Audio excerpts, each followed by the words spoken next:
Hello, everybody. Welcome back. Episode 2, Crossing the Frames podcast. As always, yeah. I've got my co-host. How we doing, Joey? You okay? Hello, everybody. You doing all right? Yeah, man, really good. How about yourself? Doing okay. Good. Obviously, That's what we wanna hear. we're delayed starting this because of Chinese food and craps. Yes. Well, as always, As I always. sense a theme running in our podcast. Yeah, I'm gonna have to start doing that thing. Do you ever have a friend where you say you're meeting everyone at I 7, don't have right? friends. You don't. Well, pretend you do, and pretend Yep. that you had a few of them, not just one. So Mm. pretend you have a few, and then Far-fetched. it's because of how unlikable you are. Don't be too hard on yourself. There's only one person more unlikable here, and it's me. Okay. Yeah, that's So, true. It's like I have a friend, and you always have to tell him like an hour earlier than everyone else, and he's still It's a late. good. To be honest, it's a good thing for those people because if I'm not going to name who they are, but a certain someone, if you tell them, say like 6 o'clock, everyone's meeting at 6. You basically what you just said. Yeah, you meet at 5. No, you tell them 5. You know what? Forget it. No, please keep telling us this really shit story. Yeah, man. Oh gosh. Also, who is it? Please tell me. Is it No, me? we'll find out one day, maybe. Also, you're one to talk. You're pretty. Oh, consistent. I'm pretty punctual. Like I'll be there. Not at all. Not No, at I all. won't. What have you No. been doing today? Have you done anything at all? Yeah, put a song together. Watched a bit of Afterlife. Wanted to kill myself because it's so depressing. Watch. And Ricky Gervais, right? yeah, it was that awful. one. I mean, it's good, but it's really, really sad. So Really? make sure you Oh. watch a video of Cats or something afterwards because it's a bit sad. But yeah, Oh. it's pretty good. And I watched the film we're going to be reviewing today. Yeah, of course. And I woke up literally first thing, made some toast, and just watched the film.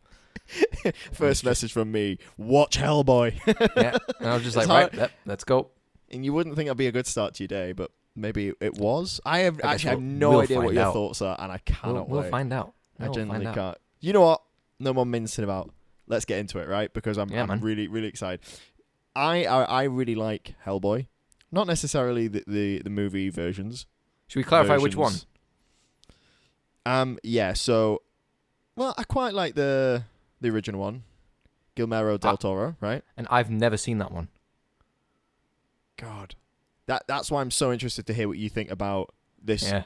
I reboot. literally don't know anything about it. I know that you said it was a comic book, and that's literally it. I don't know That's anything about Hellboy. I don't know about anything about the Yeah. stories or whatever. So I just Mhm. went in, just jumping in the deep end, I guess. Right. Okay, so like the episode says, everyone, we're going to do Hellboy. So this is the 2019 one, not the original ones with Ron Perlman, unfortunately. Good actor. While they are good, the first one's good, the second one is kind of not Oh, in a lot of places, which is strange. interesting. But I also don't think the characterization of Hellboy in those previous ones are that good either. They work for the movie, but I don't think it's a good characterization of Hellboy. Mm-hmm. So it's interesting. Right, Joey, please tell me your overall thoughts of this. Oh, I think I already know where you're gonna go with this. What's your overall thoughts on Hellboy? Honestly, I didn't, because I didn't know anything about the film. I literally had no, like, I knew that IGN reviewed it about a year ago or whatever, and I'd heard a couple of things that they'd said, so I didn't really want them to influence me with how I was going to feel with the film. So I just kind of forgot everything that they said, went straight into it. And you know what? I actually really enjoyed quite a lot of the film. The weird thing for me is David Harbour kind of felt like he's a good actor, and he felt like his comic lines really didn't sort of come off. They didn't come across. I didn't laugh, but it didn't matter. It didn't feel like you know how in Star Wars they were really forced and then they were center point. In this film, it felt like they were just kind of throwaway, and I could get past it. And that for me was great. They weren't like sort of, I mean, maybe other people think differently, but for me, it didn't matter that much. And he did feel like a secondary character, even though he was the main character. I know it's weird to say, but he just wasn't the main character for me. It just wasn't. He didn't have too much of a. No, he was along character, for I the guess? ride. He was along Yeah. for the ride, sort of thing, and that's kind of strange. And he was in the film as well. Like in the story wise, he's this person who's the devil basically, and he doesn't know who he is. He doesn't fit in. He's just literally along for the ride, an alcoholic guy. He plays the alcoholic guy really, really well. Like if you put him in a film and give him a bottle of Jack or whatever, he's gonna play it well. He might be really depressed and alcoholic, but yeah, he plays it really, really well. I thought that the story was a little bit ludicrous, but I really appreciated how it sort of blended together quite well. And like, I've got a lot of different things in my notes here about things that I did like, didn't like, and I've got to say the costume design was really good. I was just about to say that. I was like blown away. I was really, really blown away by a lot of it. I mean, there's some CGI scenes like towards the end of the film which just look terrible and look really, really appalling, and I couldn't really get away with some of the bits at the end. But for most of the film, the majority of the fight scenes and the creatures and stuff, they look really, really good. I mean, there's a bit with the giants in the field in England, it's amazing. Like obviously, some bits you can really tell it's CGI, but I just got past it. I could get into it, and it was really immersive, and I really appreciate that because a lot of films nowadays tend to just go straight in for these effects, and they just don't play off very well. And I personally get probably disconnected from it, and it really, really, for me, it was really, really nice to see. It's a big swing, isn't it? They really lean into it, like the weird stuff and the crazy costumes. Like even before the bit with the giants, I mean, he's going to hunt them, right? And he's with those people on the horseback. I mean, they're people, but they're wearing the main guy's wearing like a deer head. He's such a dick. He looks like an absolute bellend. Yeah, but the costume, like, it's like, whether you like it or not, like, I mean, 10 out of 10. No, he looks good. They went for it. Like, they really went for it. It looks really cool. He does look like he has a bad case of syphilis, mind you. The Hellboy guy. And his voice sounds like he's sick of his life. Like, you hear him at the start of the film and there's just monotone. He just doesn't care. And I don't know whether it's his character or literally David Harbour was drunk and didn't care about the role or not. And he's also got Thanos' fleshlight on his arm. I noticed that. And it looked really stupid. I couldn't understand that. Well, that's a really important thing of Hellboy. It's and they don't really talk about it in the movie. They nod at it and going, "Oh, that's an interesting arm," and like there is a reason in a lot of the stories in the comic books and even in the original movies. There is a reason for the hand. It's not a mistake, and it's really central to the character. But for me, there was the prosthetics slightly let down Hellboy in a lot of ways.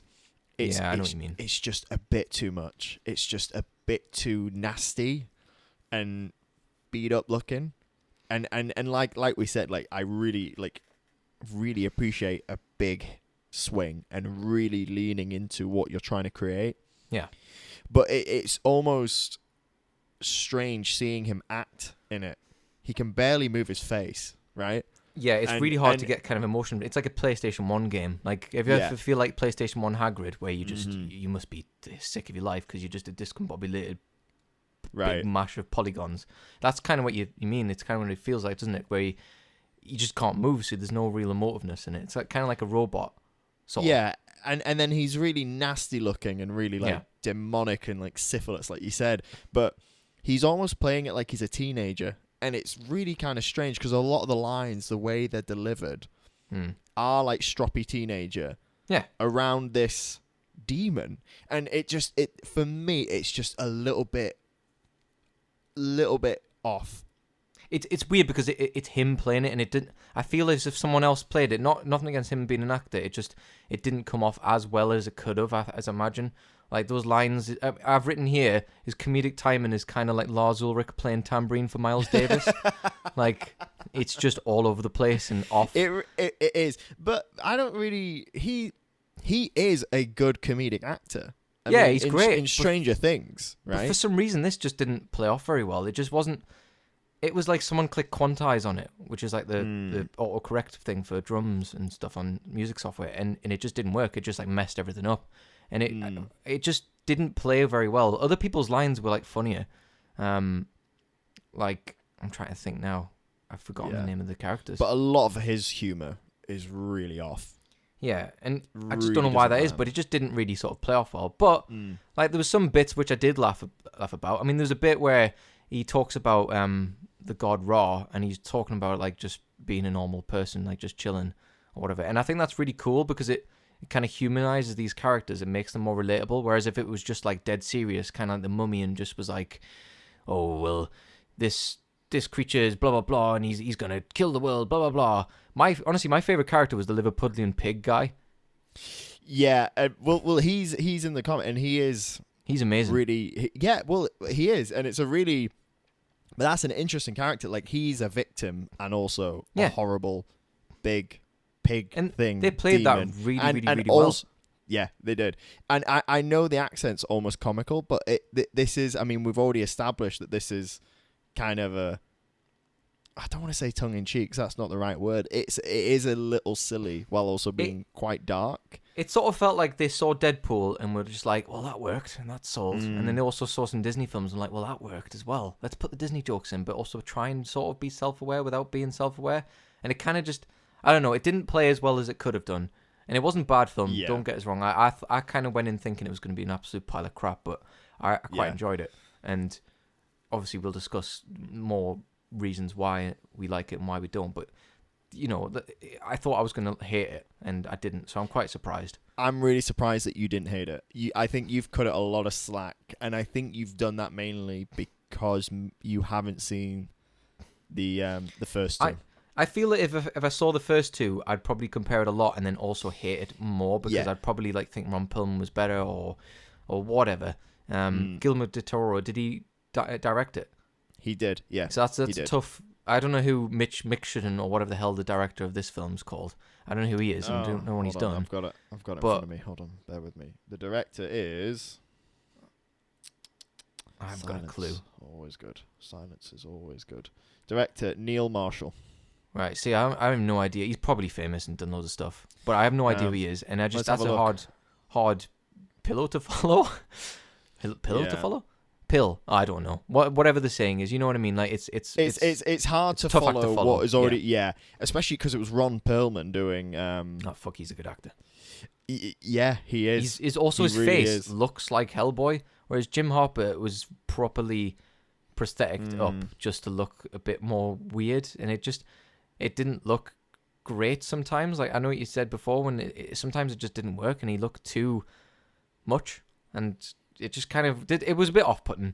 I like the character of the dad. He was pretty cool. It was nice to have Ian that McShane humanity. He's an always awesome actor. For me. He always brings like a real gravity to a role. I don't know how he does it. No, that was really really well done, and it gave you some sense of humanity in Hellboy, which made me like him a bit more. If it wasn't for the dad, I don't think I would have sort of appreciated the character. Yeah, but I still think that Hellboy, he should have been a bit more like. Not grown up, but a bit more mature. Unless it was a younger person playing him, do you mean? Yeah. And then, because obviously, by spoilers, I don't think anyone really cares. Because obviously his dad dies at the end, right? And for me, it was too much of a leap from the start, where he was like a teenager who was like breaking his iPhone, going straight to the end. Oh, well, you're ready. It's like, he wasn't ready. Like, we needed a bit more with him, or we needed Hellboy to kind of be a bit more ready, but still conflicted. Yeah, go on. Well, no, you go, because I think I was just going to say the same thing you were going to say. Well, again, I mean, it's another one of these cases where there was an interesting idea presented, because the whole idea that, well, maybe the monsters and the demons want to kill humans because humans are always trying to kill monsters and demons, right? Yeah. But then it's another movie where they just completely undercut that again. I know what you mean. And that's a really interesting aspect of Hellboy. Is that this whole thing of like, there's no real good or bad. I mean, other than the big bad of the movie, which is Mila Djokovic's character, right? Oh gosh, she was really good. They're all people just trying to kind of survive. Yeah. They're just doing their own thing. There's no real good or bad. Yeah, and I appreciated that there was a couple of moments where I thought like she was just gonna not be able to kill him for some stupid reason, but she obviously chose not to because she had this idea that they could rule together or whatever. And I appreciate that. It wasn't just him being almighty powerful and unstoppable. I appreciate that he could sort of be stopped. Saying that though, what the hell will kill Hellboy? Because at the start when he gets stabbed by like a million spears, and then gets like booted with a big axe thing by a giant, and it barely harms him. But like, I don't understand. There's kind of no threat against him now, because how the hell does he die? Unless this is me just not knowing the comics, and there's probably a way to kill Hellboy, and I'm just don't know that because I don't read the comics or whatever. But for me, it just felt like he was invincible, and that was it. So it was a bit weird. Little overpowered. Overpowered. Okay. I kind of got that, obviously, but for me, it just kind of felt like he was invincible. So I was just like, well, he's obviously just gonna get through this unscathed, and everything's gonna be fine. It was, again, another thing. It was a bit too much. I mean, Hellboy's a character. He's just one of these characters that you never want to be because he's always getting beat up. Yeah, right? that's what I appreciate. Kind of like the Daniel Craig Bond, because he's a bit of a failure sometimes, and that's okay. Yeah. And like you did feel the threat, like especially with the Giants, where he's just been through he's been literally stabbed in the back, and then he's fighting these. He's like, how is he going to do this? But then now you think about it, he goes, well, he kind of does it fairly easily. It doesn't seem to cost him too much. Yeah. So that's a good fighting. But to be fair, I mean, I keep going back and forward with this. He isn't acting like it's a big deal. Yeah. And I like that. Yeah, like there's this weird thing of like when he gets kicked across the field, he just slowly gets up and just kind of he's like, oh, but not because I got hit. It's like, I've got to get up and walk all the way over there, sort of thing. Yeah, you know, in the comics and definitely in the original one, he's not that overpowered. I would say, based on the stories I've read anyway, which I've only read a few. That's cool.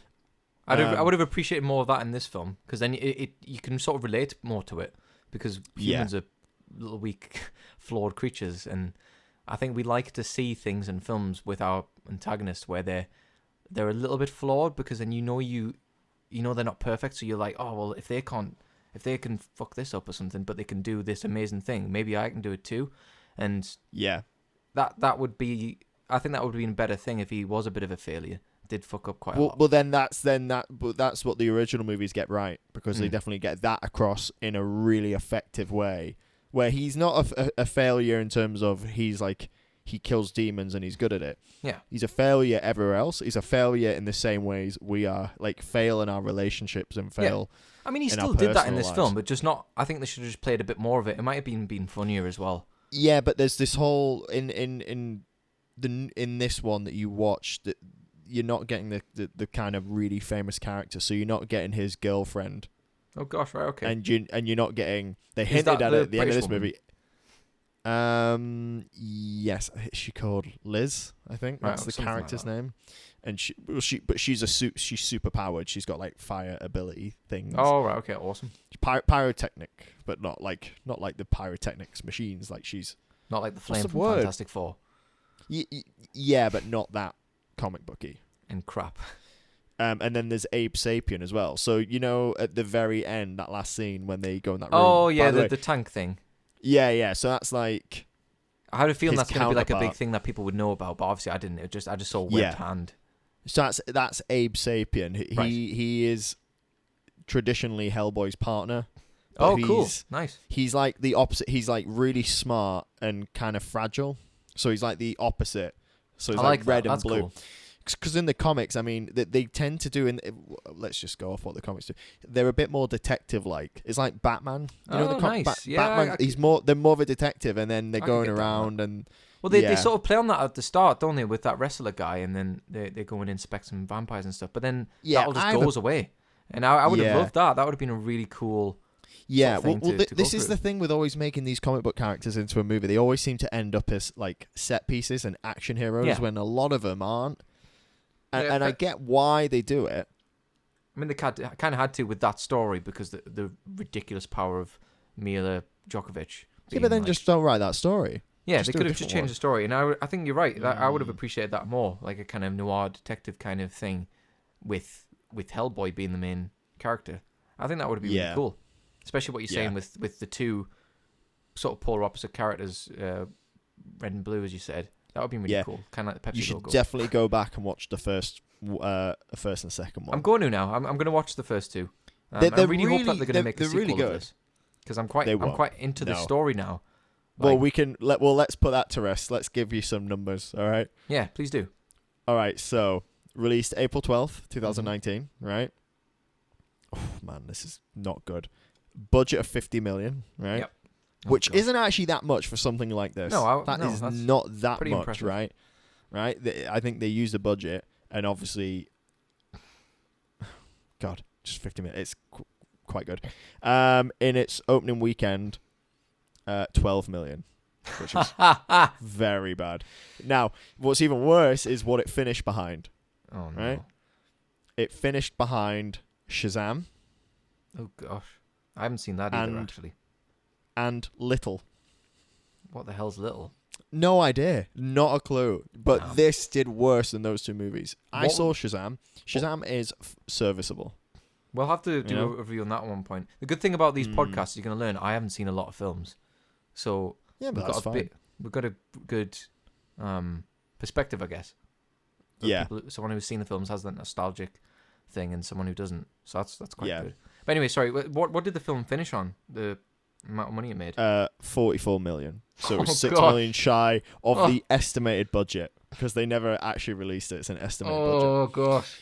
And that's not even taken into account advertising and marketing. That's a shame because It is. Yeah. like that was a good film. Like it wasn't amazing. Don't get me wrong, but No. crap, it was a good film. But again, you're missing the context of what came before.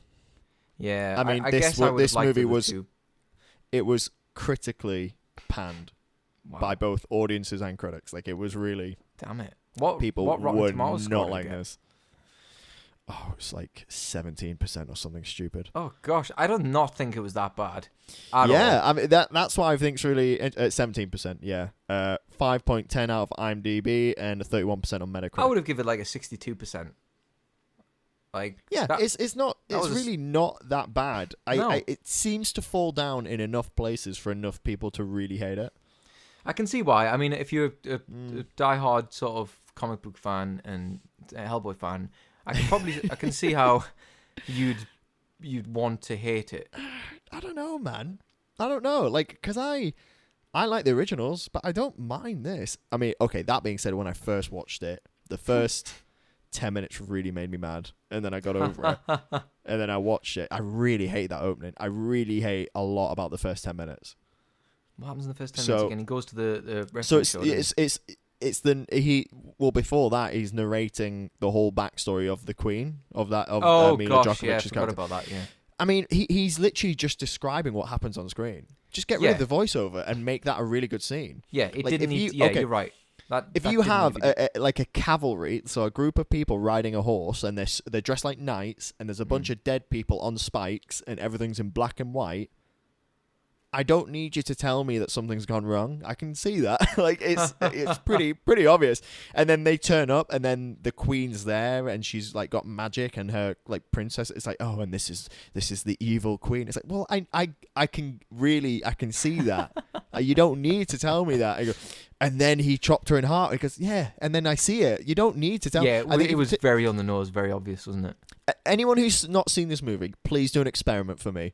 Watch just the opening sequence of Hellboy without any sound on, and tell me what you think's happening.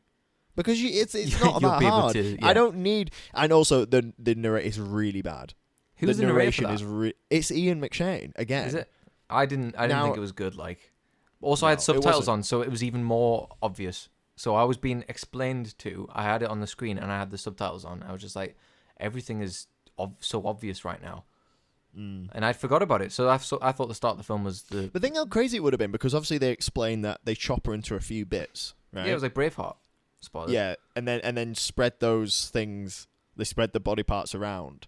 Yeah. And then you could have shown that. You could have shown them chopping her up, putting them into these different boxes, and then being taken off. And then that scene where the pig guy, I need to learn his name, where he Gorog or is something. bringing I back, can't remember. yeah, where he's bringing back the body parts. Yeah.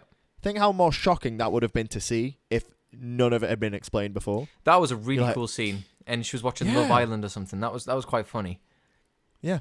And I quite appreciated it. Like, it was, it also humanized her again and made it sort of more connectable to us. Because I find a lot of these fantasy programs really hard to to get into when they're just so ludicrous and so far-fetched and away from it. Obviously, it's hard because you've got films like Lord of the Rings where there's no real-life context in there, but what's real is the characters and the things that they're going through, and they're sort of human, some of them at least, and some of them are human, and that's what connects it. But a lot of the characters aren't, and they're just so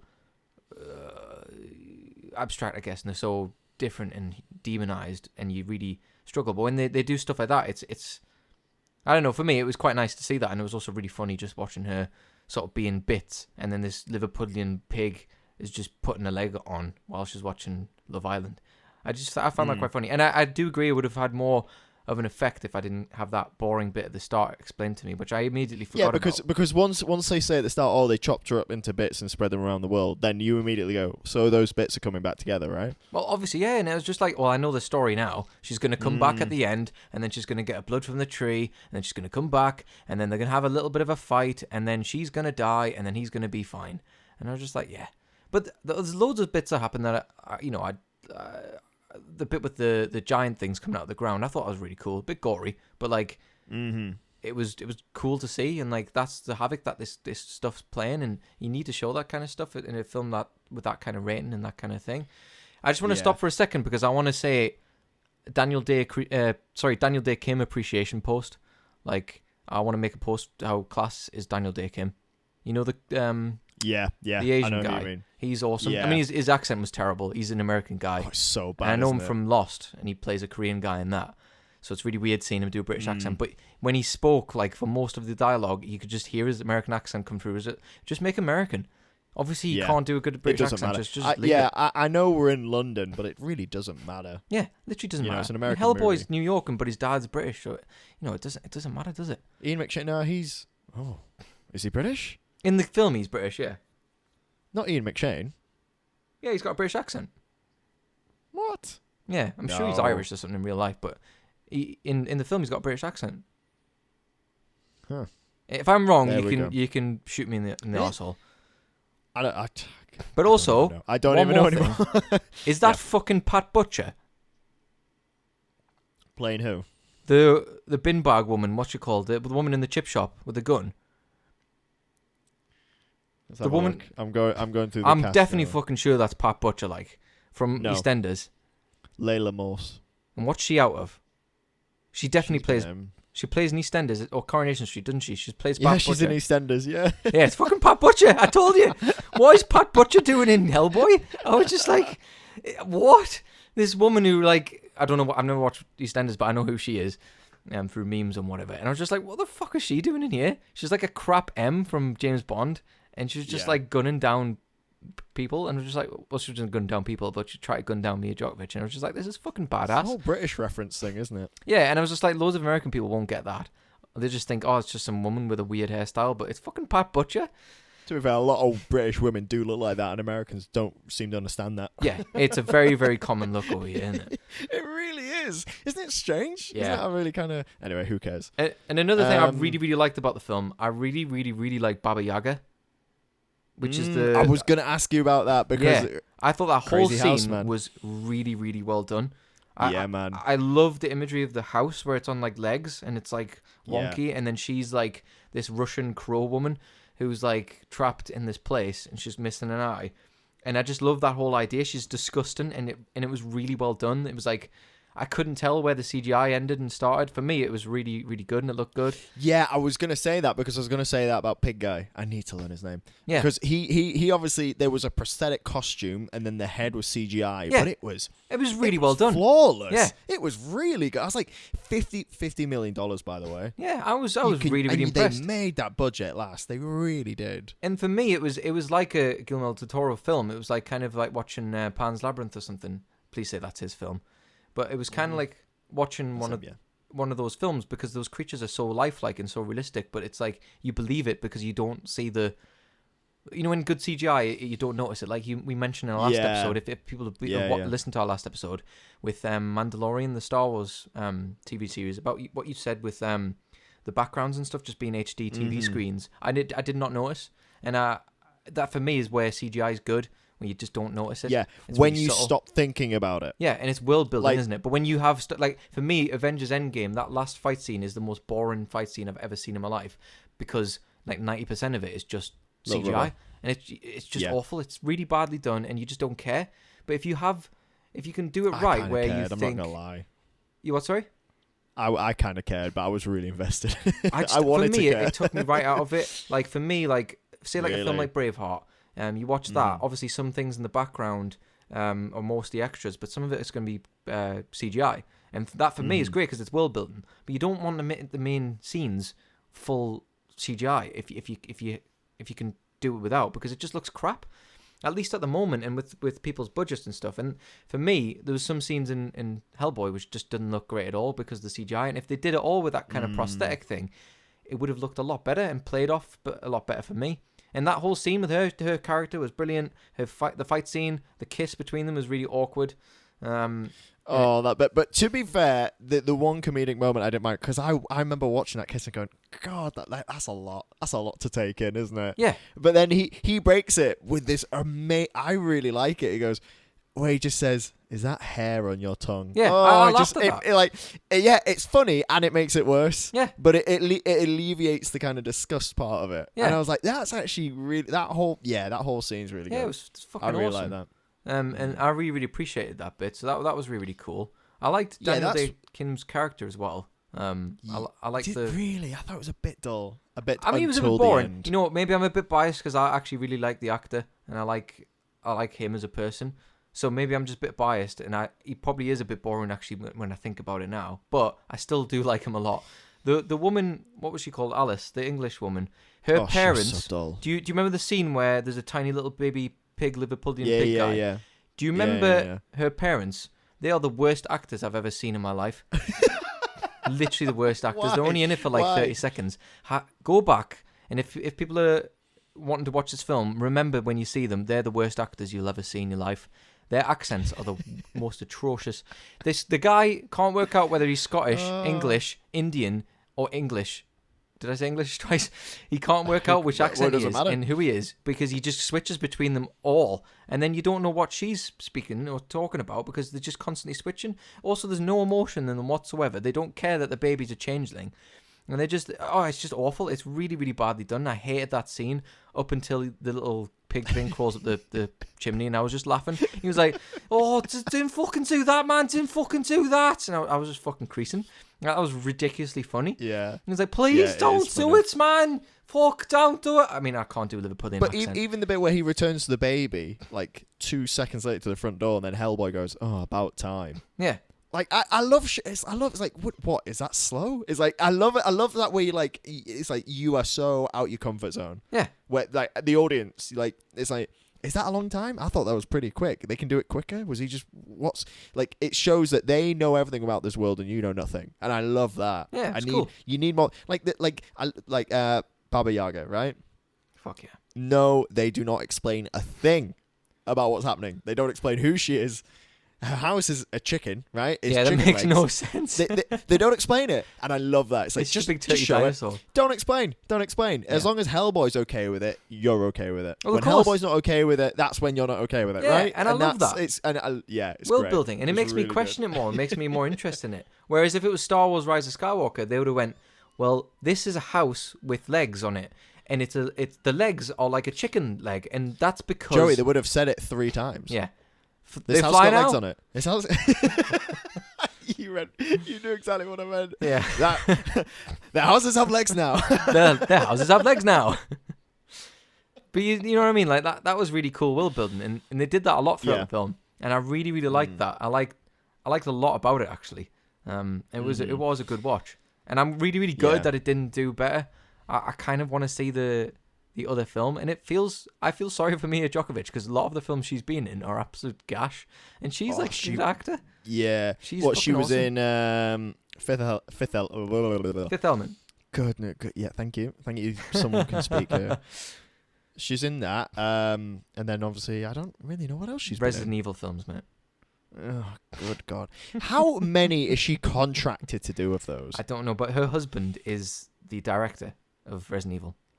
What? Yeah, She Paul needs to have a W.S. word. Anderson, who's actually from Newcastle.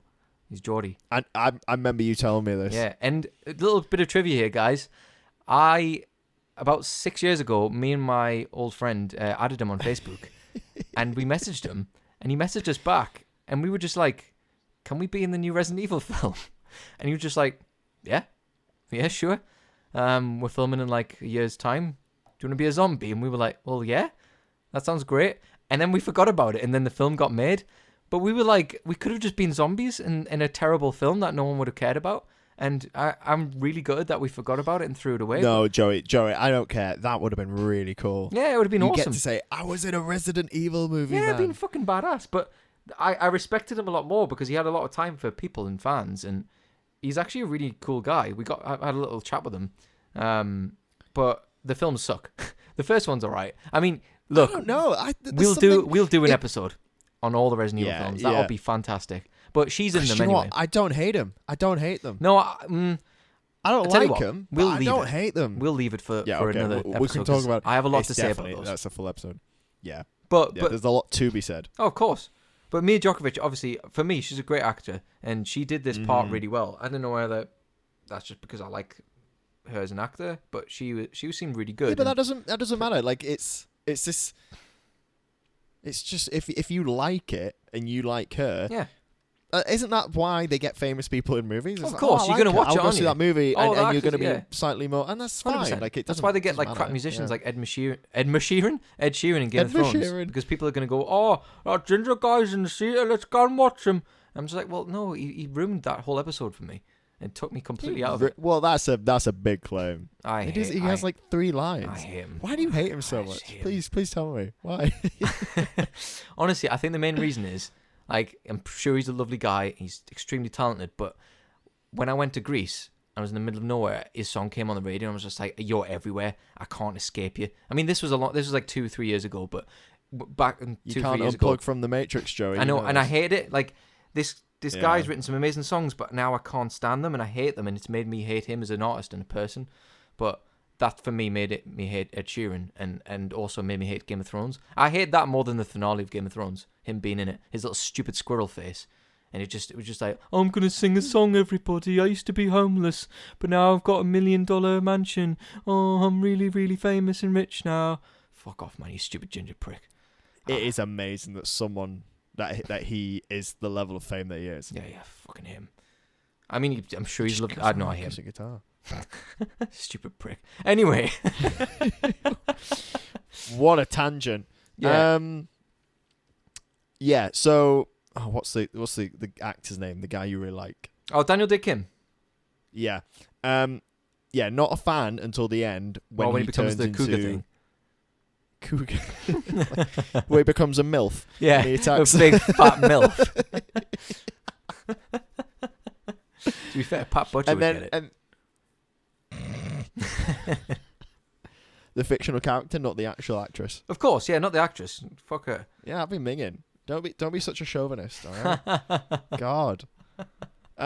Yeah, I didn't. Joking, by the way. I didn't like the whole thing. Is like, because obviously the scars on his face. He's like, I didn't get these from shaving, and I was like, okay, I know where I got these scars. It's like, okay, you were attacked by demons, but you were hunting demons. But then it turns out he's a demon. Like that was a he's bit of got a these weird stupid. things. That's what he hates. Like that's why he hates himself. Yeah, he That's hates the himself. thing. But like, they made it look like Predator, and like he was in the movie Predator for a minute, and it was just like, oh, I got attacked by this big tiger MILF thing. And I was just like, well, don't say that. Just say you're the Tiger MILF thing, because it's just a pointless little segue. And I wasn't surprised the one bit when you did the revelation that you were the creature, because you could tell, because you had that little vial that you were taking, and you were going to take it like about an hour before that happened. And I was just like, you're obviously some kind of mutant thing, and you're not going to show it until the end of the film. And then he shows it in the film, and I was just like, oh, all right. Oh, and another thing, sorry, it just reminded me. I really like that he didn't take the sword, the Excalibur, from that weird guy who turns into dust.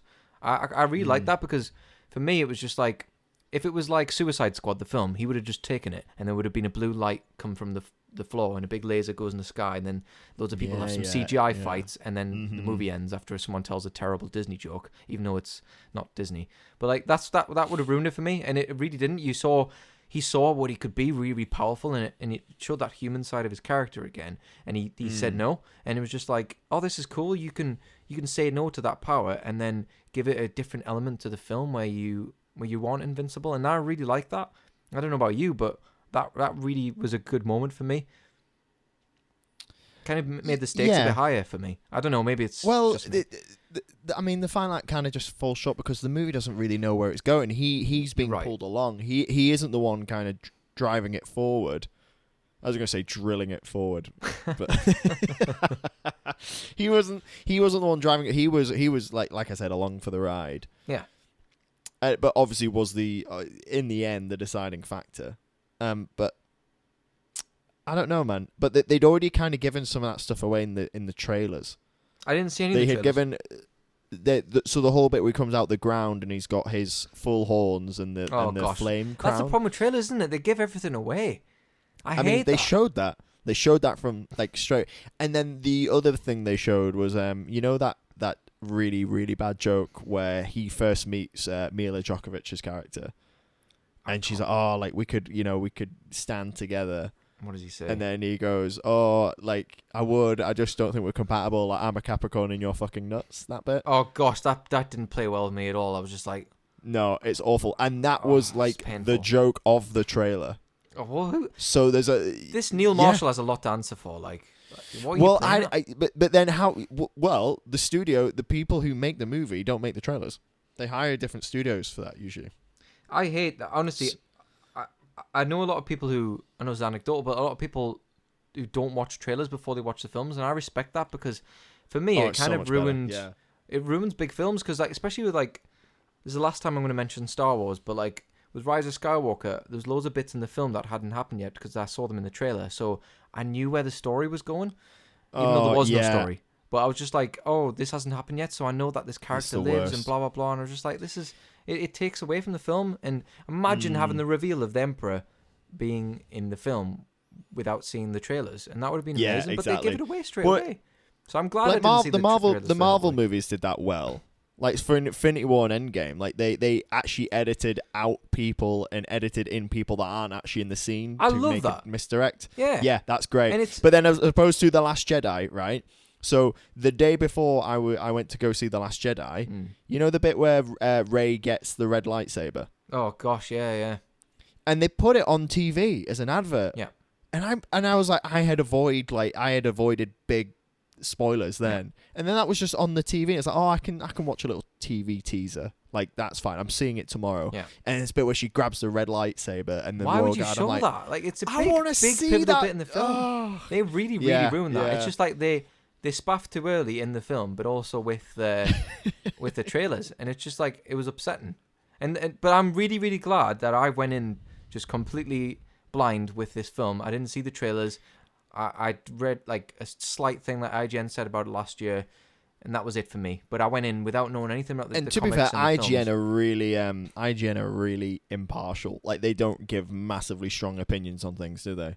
Well, I don't know about that because I remember the review that they gave for a Pokemon game, and they gave it a really bad review because too much water. Really? Yeah, too much water, mate.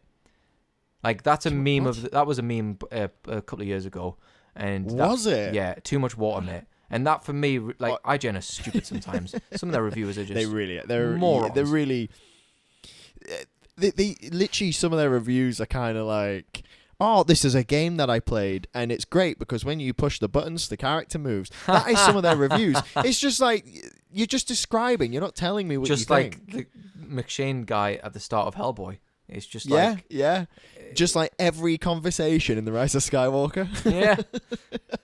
But I liked it a lot better than Rise of Skywalker, which is hard for me to say. I was just about to ask. I I actually think people are going to hate us for this, Joey. No, I don't. Hate us for this. You know what? I don't care, but also I don't think Rise of Skywalker. It was, and I think I'd give it a 62%. Like it wasn't terrible, but it wasn't an amazing film. But you know, I'd like to see a sequel. I did enjoy it, and you know, there was one moment throughout like 3/4 during the film where I picked up my phone because I got a bit bored, and then checked like a text, and I was just like, no, I'm gonna watch the rest of the film. But for me to, because I've got a very short attention span, so for me to not do that for a film for a long time is quite difficult. I'm usually going through my phone loads, so it did have my attention drawn for quite a lot of it, and that's for me quite impressive. With my give yourself like credit because like I think a lot of people reach for their phones at some point. Oh, of course, in a movie. yeah. But for me, that was everyone's attention is fucked because of phones. But it was really good that you I think you've done this in the most healthy way, and people should probably watch more movies this way. Yeah. Like, no preconceived notions. Yeah, You I love don't know that. anything going Because in. you have your own opinion, don't you? For me, that was Exactly, the most exactly. valuable thing for me for that, because then I end up enjoying it more and watching it and paying attention. But Mm. like you just said there, I've seen a film before with the preconception that it's bad or it's good, and I've always thought either different, or I've been really annoyed that it's ruined the film for me because it's making me think what I'm thinking. Like with Resident Evil 3, the video game, I was just about to play the game, and then I went, you know what, I'll watch, because it isn't here yet. It got delayed, the delivery, because of coronavirus. So I'm gonna watch a review just so I can get in the mood of playing it. Why do that? I watched an IGN review, and they slated it, and I played it, and all the bad points that they said stuck out, and they were worse than I would have thought they were, because I would have really enjoyed that game a lot more if I didn't watch that review. They made it seem a lot worse than it was. Isn't it? Yeah, and I really wish I just went in blind, which is what I do with all the games. Like Animal Crossing, didn't watch the review, I just played it, and I had my own opinion about it. And I personally think it's a good game, but it's heavily flawed. And a lot of people probably. I don't gonna miss me for understand. that. Could someone explain to me why Animal Crossing gets like 9.7 out of 10? I think the main reason I don't get it. it's a very weird game. It's different from a lot of games. There's no goal, and for a lot of people, it's quite relaxing. And I think the reason it's done so well as well during now is because of the coronavirus, so people can waste a lot of time on it. And it's a very escapism-y kind of game. You really do escape into this island that you control and you make, and you have all these villages and stuff, and you can perform menial tasks because no one's working right now, so they need something to fill that role of their sort of job, and they're doing it in a game, but it's fun. And I think that's why a lot of people have bought it and played it. But they've done loads of Nintendo things in it. Like, you can only have one island on one Switch. Like, one save on one Switch. Even if you're with a family with, like... Imagine having kids, like 4 kids, and they all play games, and then you get Animal Crossing for them, but only one kid can control. Which, by the way, island. Nintendo games are for kids. Yeah. Let's not forget So it's this just like, as it's well. a stupid oversight, and there's loads of different like quality of life things which, like, really, really get to me. Like, your items degrade and they break, but there's no, like, indicator to when they're going to break. You can't multiple select items, which you do a lot. You can't, because there's crafting in the game, but you can't craft items with the items that are in, like, your storage. You have to have them in your pocket, and it's really, really tedious to keep going and getting them out. You can't select multiple things when you're crafting them. You've got to do it once and individually, and so it's taking up your time intentionally. And unnecessarily. Like, some things you've got to grind. I love the grind, like waiting 3 days to get fruit.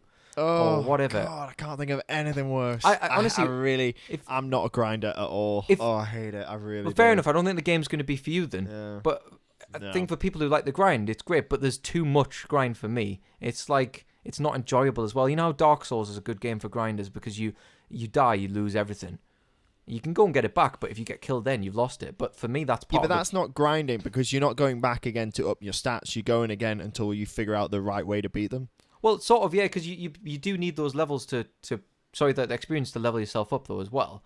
That's why there's, like, a big thing. Yeah, of course. But, like, that's fun for me, and they've made it fun. It's not like, you know, like, this is my biggest gripe in a video game. I know we're straying a little bit, but this is, for me, a massive gripe is, like, say you're in a game and you're about to beat the final boss, and the checkpoint is just before the cutscene, before the final boss. You die a lot in the final boss because it's the final boss. But each time you start it again, you've got to watch the cutscene, and there's no skip button. So you're watching this, like, 20 to 30 second cutscene to try and beat a boss, which you've got to beat multiple times to learn its patterns. And you get killed, and then you've got to watch the cutscene more. Like Eternal Darkness for the GameCube. Great game. But the end boss, you're going to die a lot if you don't know what you're doing. And you got to watch this cutscene, and then another cutscene, and you can't skip them. And it's just, like, insane. And it's just things like that, oversights for me, that ruined the game and I've stopped playing. I've got that in the new Star Wars game at the moment. Yes, I noticed that as well. Fallen Order. That can do it a bit. It's a little. It hasn't happened often, but there's a bit. So I'm on Dathomir. Oh gosh. You know where you're fighting the Sith. Yeah. But the checkpoint is after 2 enemies, and those 2 enemies are really hard. Yeah. And you tend to lose like quite a bit of life to those. And you're just like, God, and they're so hard to beat That because was the quite a Darth tough Maul game, looking. to be honest, mate. Oh God, I- massive spoilers. Sorry guys. Good lord. I mean, it's not. You expect that kind of thing in a game. You didn't really give it away, to be honest. Also, I forgot about that, and I still don't know what the hell you're talking about, so I don't think it's a spoiler. Fair enough. Yeah. All right. Okay. Yeah. Well, I didn't really give that much away. Yeah, no, I wouldn't worry about it. Anyway, so Hellboy, I mean, it kind of looks like we both do like it. I like it a lot more than you do, but I think that is kind of because what we've just been talking about. No, I quite liked it. I didn't like it. What would you rate it then? For the first, what would your rating be out of 100? About 65. Well, higher than me then, yeah. 60. So we're kind of similar, aren't we? 65. Yeah. Yeah. So I think somewhere around there. My brother-in-law's got a really good thing for this. It's like, oh, you have to give the movie something out of 10, but it can't be 7. Because 7 is always a cop-out, right? It kind of is, isn't it? I love that. Because Yeah. Because 7's like, oh, well, it's like, because I would have given Hellboy a 7, but I'm like, no, don't give it a 7. Yeah, and it's like, no, it's definitely a 6. It's not a 7. It's definitely a 6. Yeah, and it's not bad by any means. It's just not great. No, but isn't that amazing? Isn't that, considering the 2 movies we've only talked about so far, right? Yeah. And Rise of Skywalker is more highly rated than this movie. Wow. And I think this does more things right. God, I'm going to get lynched. We are going to be crucified this is for our this opinion. And, that's what people are going to be listening to. But we're not allowed an opinion, Joe. Oh, God, sorry. Yeah, we're not allowed one. How dare we offend Star Wars, fuck that, man. I'm do what I want. But the world building, right, in Hellboy is more effective. They really lean into it. They made their budget work. Bear in mind, Star Wars had 5 times the budget this did. Mate, it had a more cohesive story as well than Star Wars. Didn't it? Yeah. And the story isn't even that good in Hellboy. No. There isn't really. It's Again, it's another one of these. It's like, well, it's basic, but it's there. Yeah, but there's at a least big they followed bad it guy. and knew what they We were need to doing. stop her. They didn't just oh, by the way, Ron Perlman, he's just back. He's Hellboy now, and David Harper's gone. Yeah. But we don't know why. Like, there's none of that. It's just. Oh man. Yeah, I did actually. It is what it is. It exists in its own space. I didn't think which I would I ever say really that. appreciate, because that's a hard thing to do. Yeah. God, I really want you to watch the first 2 now. I'll do it. We can always do another video, a podcast on those 2 as well. Nah. Okay, that's out of the question. No, we could. We're not doing any more Hellboy, guys. I know there's 2 of us here, but I'm just going to make a decision for you. Okay, you know? no, fair enough. We'll move on. We'll just. Well, let's see. Like, watch them, and if you feel like you have enough to say about I'm it, like good, I'd I know love where I to do stand. it. That's cool. Oh, okay. Here's one. Okay, I'm going to talk about things I really didn't like. Okay.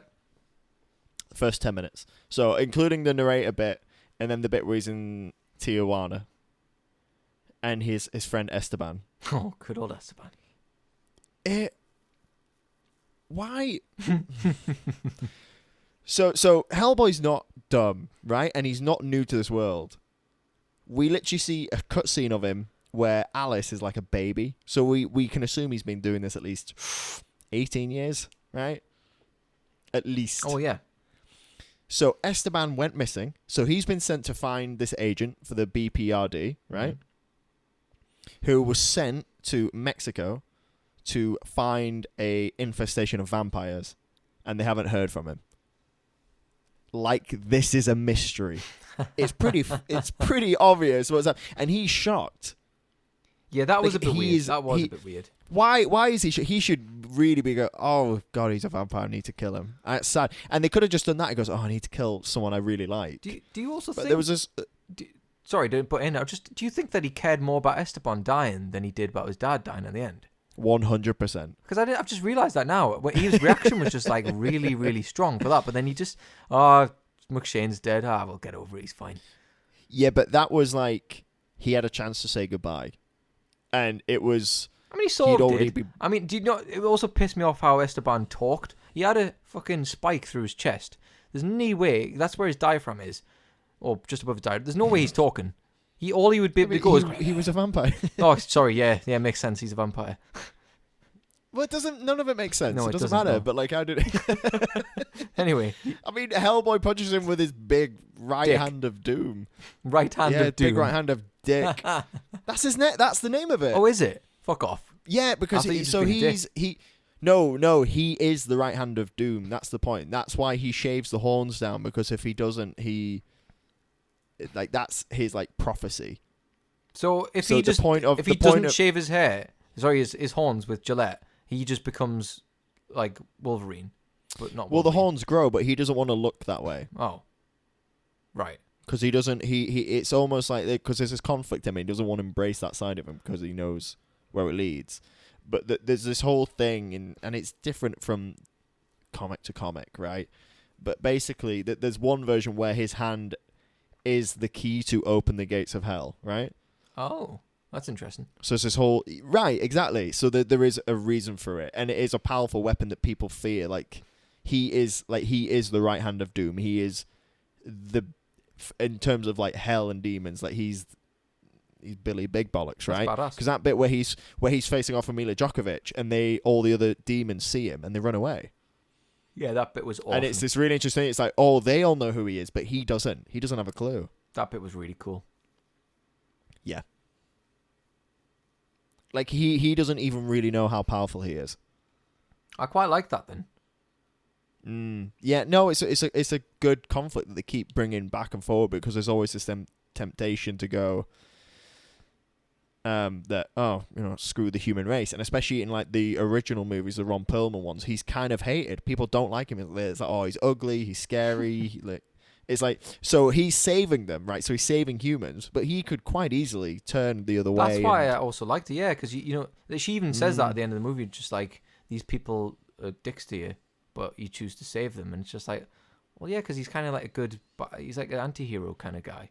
Like Well, it's this thing of like, you can come from like the worst place, but if you're raised right, you can be the best person you can be. Yeah. And your mistakes will be forgiven because they're not necessarily your fault. Like, it's not his fault. He is inherently kind of evil. It's like right? It's like studying music at Newcastle College and then becoming something famous or successful. Like, you know what I mean? The same kind of thing. Joey, I said improbable, not impossible. Okay. God, I hope someone from that college listens to They this. will. They will. Oh, but yeah, I tell you what, I did really like seeing him ride the dragon. Oh, And that he's was got the badass. sword. It is badass, but like they kept it as like a little flash, and then they go, "You're not getting that." Yeah. I love that. It's kind of like they're kind of like cock teasing you. Yeah, and you need that, I think, sometimes. It's like when you're trying It was to... more effective than a Ray going to the dark side. Isn't it? just showing it was everything. way more and then effective than that. Showing it first beforehand in a trailer, making you think all sorts of theories, and then you realise, no, it's Disney. They're just going to Yeah, but throw it Joey, away. they did that with Hellboy. That's exactly what they did with Hellboy. They showed you him doing that in the trailer. Oh, yeah, crap. Well, okay, fuck them then. That's so weird how your opinion of this is so different because that is amazing, isn't Yeah. it? When you really think about that. I find that fascinating. Honestly, I'm going to try and not watch trailers ever again for films. I think it's the way to go. I honestly do. Like, I did the same for Mandalorian, and I didn't watch any reviews or anything. I just went straight into it, and I loved it. Yeah. That's what I kind of like about a lot of Netflix originals, is that you tend to not see reviews about them. Yeah, and And you just watch them. and I really appreciate that. And then some of them are just terrible. You just can't get through them, and some of them you can. Oh, but some of them are good. Yeah. Some of them We'll are have to have really a good. Netflix segment at some point as well, because I was literally going to there's a say lot of good we stuff should. on Well, we should do a whole episode about Netflix originals. yeah, I'd love to. Some really, really good stuff in there. And like what we'd recommend, some awesome stuff, and a lot of their series, man. Oh man, we could talk. I could talk a lot about those. Yeah. But so what we else? could. What else did you hate then? Because you mentioned obviously Esteban, then I gloriously interrupted you again. Yeah. So yeah, the whole bit with Esteban being like, "Oh, what did they do to you? Why?" So there's a line where Esteban's looking at Hellboy and acting a bit strange, and Hellboy goes, "What did they do to you?" It's like, everyone knows this. Why are you saying this out loud? What do you mean? He went missing. He went looking for vampires. He turns up 3 weeks later, and he's not behaving like himself. Like, come It's on. it's not as if he's in denial as well, because then you would have seen in his No. acting that he was in denial, but he didn't want to believe it. But he's not. Well, He you just couldn't. literally- Not he's under just- those prosthetics. Yeah, I know, and that's a problem. It just didn't pay off. and just like his comedic timing, it didn't play off because he wasn't emotive enough.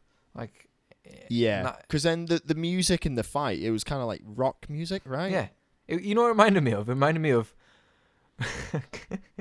I think you're gonna say what I'm thinking, you but say go on. it. I know what you're gonna say. I don't think. Hey, I don't know, you say freak it. show!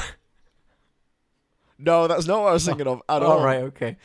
What's Freak Show? What's that Do you from? not know? Oh, is it Spider-Man? Staying away from you with that. What's he called? Bonesaw, the wrestler. That scene is so amazing. I can't remember. What were you thinking I was gonna say? Shrek. What the fuck? Why? You know Shrek 1. Yeah, but which the bit? best movie ever Which made, bit? by the way. Where Shrek and Donkey. I haven't seen Shrek in like 10 years. Where Shrek and Donkey go to Lord Farquaad. Aye. And then he says to all the knights, "Oh, attack him!" And then they jump in that wrestling ring. Oh gosh, yeah, I forgot about that. Yeah, That's what I thought you were going to Totally say. different. Because that's what I no, thought. we crossed the frames That's there, what mate. I thought it was him. Oh, well, I mean, same era. Spider-Man, Shrek. I mean, you know, the golden age of cinema. You know what? Sam Raimi should direct the next Shrek. You know what? Yeah. By the way, I love the first Shrek movie. It's so it's funny. a mint film. It really is. You know, for me, It that really- was a pinnacle of VHS tapes in school. Like, you know, when Oh, the man, teacher yeah. would bring in the CRT TV on a little table and wheel it into the classroom, you knew they were going to fuck stuff up for you and just have a mint day of just do nothing. And they'd always play Shrek in our school. Like, if they couldn't be asked to teach a lesson, we'd just be like, "Oh, we're going to have a film on today, guys." Or all the kids would go, "Yeah." And then Shrek would play and we'd all be like, "Fuck yes, this is amazing." Joey, unlike you, I went to school in North Yorkshire. We weren't savages. So you just had Yorkshire puddings instead of TVs. But Yorkshire pudding, black pudding. Got to get to pant. Cup of tea. Got to school. Got to home. Oh god. I don't know what I'm laughing about. I still love I it. know, mate. Yeah. Mental. Failure. Mental. Okay. Actually, going back to the music. Some of the music choices are horrific. I'm not gonna lie. You know how I don't remember any of the music from the film. Not one single bit. There's one bit in particular. I literally thought I was playing Spotify off my phone, and that was coming through the speakers instead of the movie. And it's the bit, you should go back and watch it. So the people that are going to go on that hunt for the giants. Oh yeah. And they go on the horses.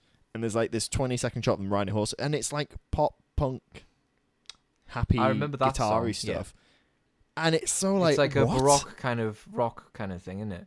Like doing like a classical cover, but it just sounds so wet and cheesy. It's so out of place. Really cheesy. And that's the only bit of music I remember. The crap stuff. I don't remember anything There else. was at the end as well when it Kickstart My Heart, Motley Crue, little on the nose for me there. I don't even remember. A little that. bit on the nose. See, that's how unimportant the music was for me. Like, it was so unmemorable. I'd like to hear your thoughts on this one because you're probably going to hate it. Mhm. And I think I know where they got the idea from. So remember, so you've seen Thor Ragnarok, right? Yes, amazing film. Exactly. What's the first song you think of when you think Thor Ragnarok? It's the Immigrant Song by Led Zeppelin. That riff that Crap! they I use it forgot twice in I that forgot movie. they had that in there. Yeah, Oh man, I've only seen it so once, good. so I can't remember the music. But Oh that right, was a good song. Oh, such a good movie. Yeah, but they really use Immigrant Song well, and I think Hellboy saw that and go, "Oh, we could do that." And I don't hate it, but I think a lot of people hated it. I was For the trailer, I was going to say a they very did similar thing it. to what you said. Not the Immigrant Song, but I know what you mean. It feels like they just kind of parodied a different film and didn't do it very well because it didn't play for me. And you know how it didn't play? Because I don't remember it. But now you're talking about it, I know what you mean. It felt for me it just like a bit of a throwaway idea that they didn't really develop well. They didn't pick the song right and didn't match it up. It just didn't look right. Well, they did, but it was too late because when they did the trailers, they used I quite liked it. There was like this really beefed up version of Smoke on the Water. Oh, okay, cool. It was actually kind of bad. So it was a bit like when Hellboy's coming out of the ground and he's got his full horns Yes. and he's got the sword and he's on fire. Oh yeah, badass man. And then it's the riff for Smoke on the Water, but really heavy and orchestral. That's cool. That's cool as fuck. It was actually quite cool, but they never used it in the film. That's a shame. It's like so I told you that the blew the load too soon, and It's a bit upsetting, isn't it? I love that saying. There's now going to be a drinking game. If we keep doing this, there's going to be a drinking game times I say about blow my you load? saying stuff. Blow your load, spaff, crap. Oh, by the Love way, the word spaff. It's just so funny. my cat had a crap throughout the start of this video again. So In his litter box or your my litter box? litter box this time, but it was really loud, like really loud. I'm worried. I don't think the mic picked it up, but I was trying so hard not to acknowledge that he was just going to town in it. I'm going to go through all the audio and definitely find it. And But I think that's a theme Put the now. volume He up. knows when I'm recording a podcast, and he's just like, I'm going to crap my heart out. That's what I'm going to do. I'm just going to ruin your day.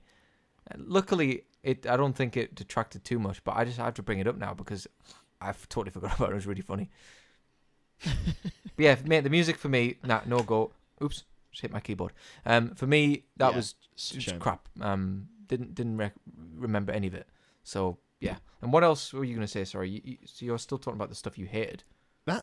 That's it. Those were the two things. Alice is boring.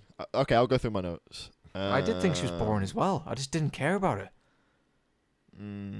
Yeah. The other thing, and this is a general movie thing as well. Hellboy across the series, he's kind of played comedically, or like ironically, and I kind of wish they wouldn't. Yeah, because it didn't play very well. From the source material, anyway. Are you ready for another guy to say, "Well, the comic book this way," but he's really kind of straight edge. Well, that'd been way funnier because you've got the comedic value. You've got the Liverpudlian guy. And that pig was the comic relief. It's not a massive comedy, is it? You're watching it for the action. It's an action fantasy film. Yeah. And for me, if they just got rid of those crap jokes and just had that one comedic thing, that would have been enough. Because you do need some comedic sort of relief, don't you, in a lot of films to sort of break it up a bit. Yeah. It's like... Well, I'd like to see what you think of the comic relief in the other movies. I'll have to check it out because I'm sure I'll probably enjoy it more. Yeah. You will probably love the first one now, actually, now that I'll we've have to talked check about it.